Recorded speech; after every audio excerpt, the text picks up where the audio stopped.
Here's a quick look at the original way.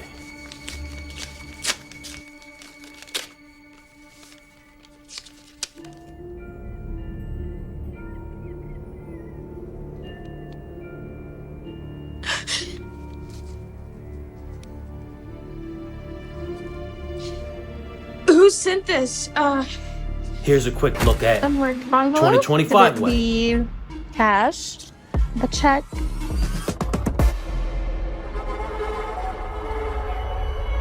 And here's the right way.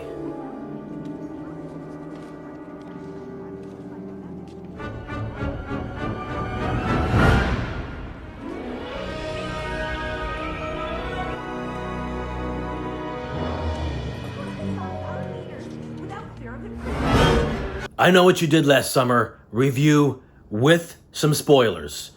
It's not going to be all spoilers, but I'll let you know when the big spoilers are coming. But just be aware that there are spoilers. Which it's not really going to matter if there's spoilers, because if you see in the original, newsflash, they use the same blueprint for the 2025 version. So it's not really a spoiler. Here's a quick look at the original way. It was an accident. You weren't drinking or speeding. There's liquor all over the car. You're sober. They'll never believe I was driving. It's my car, they'll nail my ass. That's not true. Are you kidding? Look at me. I'm drunk as shit. Here's a quick look at 2025 way. Oh my God. I'm calling 911. Everyone chill out. We don't tell anybody what happened tonight. We should go. And here's the right way. God! We have to call the police. No way. I ain't going to jail. We have to. Hey, Cindy! Do you know what they do to young boys in prison? You know, those sex-starved convicts just waiting for a fresh piece of meat? Hey, you're right, Cindy. Maybe we should call the police. It's been a while since I seen the first one. So I went back and I watched it again, and the twist didn't really make sense to me. Like, it really didn't. I had to actually like look it up online what the people were saying. If you wanna actually understand the twist, you have to really be paying attention to the movie. So what it is the killer is the guy that they run over. But it's not just that. He just got done killing his daughter's boyfriend and threw him in the ocean. And then they hit him with the car. And then they threw him in the ocean while he was still alive, and then he came back and killed them. But it's like, what was the reason for the whole story of him killing the daughter's boyfriend? It just didn't make any sense. It just came up in dialogue, and they were searching on the internet to give us that information. You know what? There's a golden rule in Hollywood, all right? And for these people that are writing the script for these movies, they're in Hollywood. They should know this. You show, don't tell. That's horrible filmmaking, and that is what they did. All right? Do not do that. Very lazy writing. And that's the original, which justifies the low score on IMDb of 5.8 or something like that after all these years still. And for comparison's sake, the new version, 2025, actually stayed true in the fact that they also had a horrific twist. But we're going to get to that later. Here's a quick look at the original way. I don't think I can, Barry. Shit! We agreed! God, come on, Barry. It's not too late. You! Shut up! Just shut up! Christ already, I'll do it.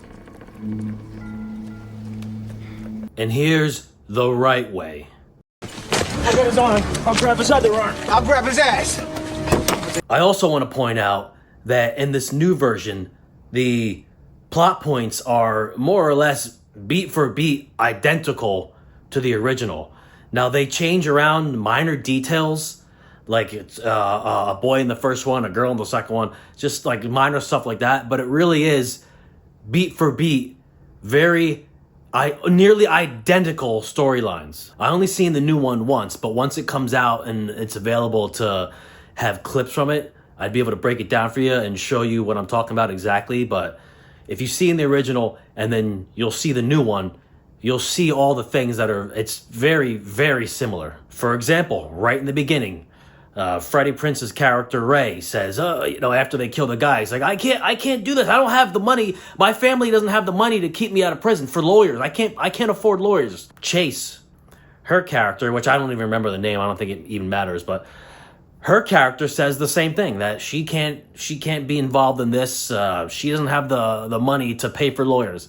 Same thing. I mean, I wouldn't be surprised if they did a prompt to ChatGPT. Write us a script for I Know What You Did Last Summer, but just change some details around. And it just came up with a script like that. Now, there are some positives, right? It's not a complete bash fest here, right? Now, when I go to see a scary movie, first and foremost is, I want to be scared, right? You're watching a horror movie, you want to be scared. There are jump scares in there, and it will jolt you out of your seat. And there was a couple of them I had to check my heart. Now, that is largely due to the sound system that they have, the special effects sound. But, hey, you got to get it done either way, right? Compared to the original, the props and the dead bodies were leaps and bounds better, including, like, the gore porn, they call it. Leaps and bounds better. The original, the special effects makeups, it was, you don't want to make fun and say laughable, but it was just at standard there. Here, it's up to standard. Also, another positive is the fisherman's costume is leaps and bounds better. It actually looks like a legit character's costume, not just like in the original one. They found the actual costume of the work costume of a fisherman that works on the docks. They just got that, and then they threw it on the guy and said, "This is the killer." This one's more of like like Jeepers Creepers, where there's detail in there. Just the overall aura of the fisherman. And the original, when he was on the screen, he just kind of appeared like a normal person. This new one, they put a little bit of like a mythical aspect to him, just in the fact of when he's walking, he has these really heavy boot bassy sounds, almost like Davy Jones from Pirates. Whenever he walks, you can hear the boom, boom, boom, just to put some fear in the audience. And that's what you want when you're going to see a horror movie. It doesn't matter if it's a shitty one or if it's a good one. You want to get scared. You want to get that anxiety built up. So that was a positive. And they also had better cinematography on the fisherman. For screen capture shots, they definitely look better. If you take the original and you compare it to the new version, much better. Here's a quick look at the original way. Should we check his wallet and see who he is? Why? I don't know, okay? Just to know. And here's the right way. Wait. Shouldn't we at least check his wallet? For what? Shit, he might have some money. We already committed murder. We might as well rob his ass. I'll take the credit cards. I want the jewelry. I'm gonna take his drawers. Let's talk about some of the performances. Madelyn Cline, she was great, but the combination of her and Chase did not stand up to Jennifer Love Hewitt and Sarah Michelle Gellar. So that's a nod to the original. Another thing about Madelyn is the acting was there. It was good. But if we're going to compare it with the original, she never really felt like a vulnerable character. And I think that's because they didn't dumb down her makeup at all. She was just always glamorous. She always looked good in each shot. Whereas Jennifer Love Hewitt wasn't afraid to do some scenes with no makeup on and hair not done up. In my opinion, Freddie Prinze Jr. makes a lackluster appearance into the film. I feel like they were inspired by Jaws on this scene, where they have the town council talking about the new murder, in Jaws' case, the shark, but they're talking about the murders and what can they possibly do. And then all of a sudden, boom, there's the reveal of this character, and they use your standard camera at the boots and then tilt up to the face to reveal Freddie Prinze Jr. It's like, after 30 years, we finally see this character again. You can't think of anything else. You can't come up with anything creative. You're just purely relying on nostalgia of the character and the actor. Zero creativity. This is how you introduce a character.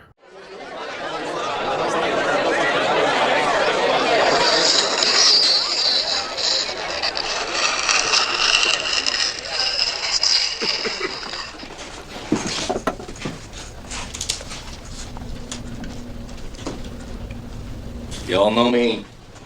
Know how I earn a living? I'll catch this bird for you, but it ain't gonna be easy.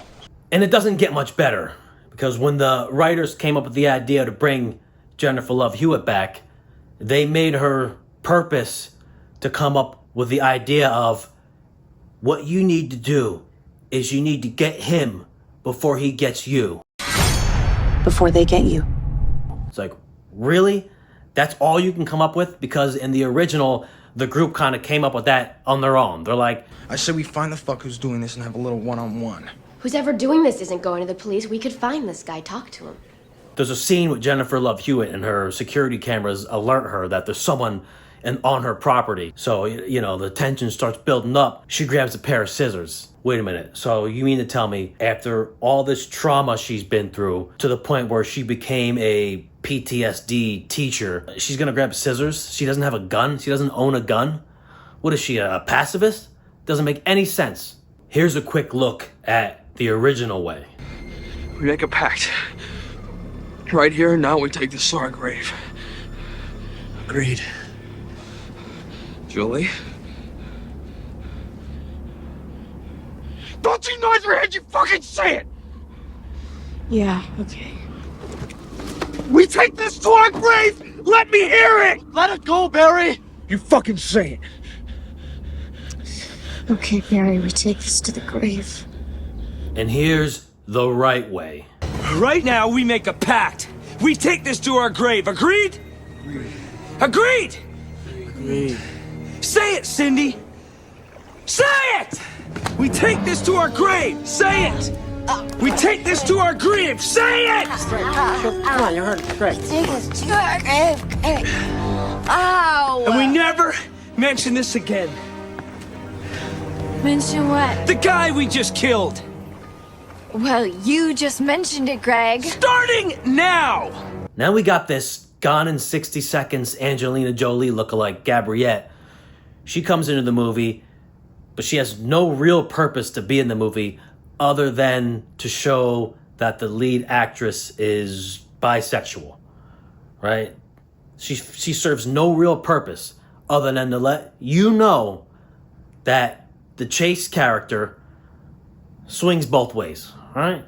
That's the only reason. Apparently she had a horror podcast, which we never really even got into at all. I thought they were going to take a page out of Totally Killer from Amazon Prime's movies, where the podcast person is running out of content, so they decide to take on the role of the killer just to have stuff to talk about. But no, they didn't do that. It literally went nowhere. I got a question for you. Are these moments, are they lack of creativity, or are they purposely nostalgic moments? There was an oddly placed dream sequence in the film that brought back Sarah Michelle Gellar, and it had nothing to do with the story. It didn't move the plot forward at all. It was just for the purpose of, hey, let's bring this character back into the movie for nostalgia. I mean, she's already dead. She's already killed off. There's no reason for her to be in the movie other than nostalgia. It was cool to see her, though. She looked great. Expect randomly placed photos of the original cast in their younger days, okay? Here's a big surprise if you're a fan of the original. Stupid parade float is back. The big clamshell. And I feel like it was one of those things that they had this prop sitting on the backlot studio, and one of the producers was like, hey, let's throw this thing in the movie. But the problem is they didn't really have anywhere to fit it into the movie. So they're probably like, you know what? Let's throw the parade float in the cemetery. It had no business being there. Why would it be kept in storage at the cemetery for 30 years other than nostalgic purposes? It had no reason to be there. And you know what? Kudos to the writers on this one, or the producer that decided to throw in the film, because it worked for nostalgic purposes. Because the dude that was sitting in front of me, when it hit the screen, I could see him go like this. He goes, he was pointing at it. He was so fucking happy to see this clam fucking parade float. Good job. Mild spoiler here. Austin Nichols from The Walking Dead, he was in the movie, and he had a genuine creepy vibe to him, to the point that I really felt, and I was actually rooting for him to actually be the killer at the end, the fisherman. And, you know, if that had turned out that way, I would have given it a higher IMDb score. But unfortunately, it didn't. I won't tell you what happens. And the reason I bring that up is because he had a creepy sister or helper or something like that. Hey! That was basically a copy and paste on Anne Heche's weird character in the first movie. Now, in terms of copying the first movie, the only thing that they actually had to copy was the jump cut that said 1 year later. They actually had to copy that, because then they can't be like, I know what you did last summer. Here's a quick look at the original way. What are you waiting for, huh? What are you waiting for? Here's a quick look at 2025 way. What are you waiting for? And here's the right way. What are you waiting for, huh? What are you waiting for? What are you waiting for? What am I waiting for? What am I waiting for? What are you waiting for? Fuck you! So there really was nothing original in this movie. They were banking on pure nostalgia, and that was for the purpose of having the legacy characters hand the torch to the new generation of actors so that they can create this new franchise like Scream. So there was actually a terrible ending in this one, and I'm gonna spoil it for you. So the awful twist involves a girl boss and way too big of a coincidence. Like, it's just way too big to even suspend disbelief. So the girl boss wants revenge and gets help from one of the legacy characters, and they use the fisherman's blueprint from the original movie to track down and kill the people that they want revenge on, which is ironic because this movie used the blueprint of the first movie. Now, I gotta spoil the twist for you, and hopefully this will save you the frustration of going to see the movie and just being dropped right out of it, taken right out of the movie when you see this twist. And I figure if you're gonna go see the movie, it's not for the cutting edge storytelling of I know what you did last summer. You're gonna go see it for nostalgia or just to be scared. So the beginning is basically a copy paste of the original, where they accidentally kill a guy. But in this new one, there's this friend that they have, the girls, who they kind of lose contact with her. You know, they X her out for like 5 years. They're not friends. And then they're having her engagement party. Madelyn Cline's character, they're having an engagement party. And they see her loading up one of the helpers' cars. And they're like, oh my God, look who it is. Let's invite her to party tonight to go see the fireworks on 4th of July. You know, just like the first one, that has to happen the same day. They go over there and they convince her to come with them and party. So she goes because she hasn't seen them in a long time. You know, these are the rich people. She wants to hang out with the people with a lot of money. You know, they got fancy cars and big houses. She's gonna go hang out with them. All right, she's a barback. You know. Now get this. All right, the person that there's a spoiler that they accidentally kill. It's her boyfriend. Out of all the people. Way too big of coincidence. Way too big. Here's a quick look at the original way.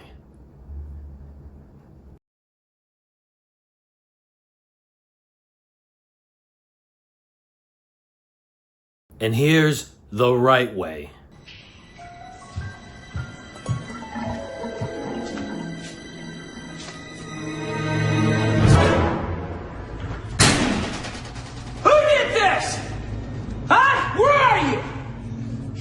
This isn't funny, all right? A small dick's like a disability, man. And then there's other aspects that lead up to the horrific twist. That's just like bad writing or just bad script supervising, where the muscle-bound jock, he hits the fisherman right square in the nose. Boom!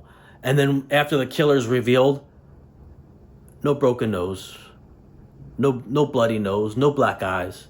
Nothing. Like, did these writers ever even like research getting hit in the nose? Your shit swells up. So it's like there's clearly inexperience going on here. It's all in the details. And then for purposes of moving the plot along quicker, the killer reveals himself accidentally by taking his coat off and showing that he has a slash wound where only the killer got cut. You mean to tell me that this person came up with this whole elaborate scheme to get revenge on all these kids in different murderous ways, forgets a minor detail that he's got a cut on his arm? It was definitely one of those moments where they're like, all right, we got to get to the end. We got to reveal who it is, and this is how we're going to do it. He takes his coat off and shows the cut. Here's a quick look at the original way. That's my girlfriend!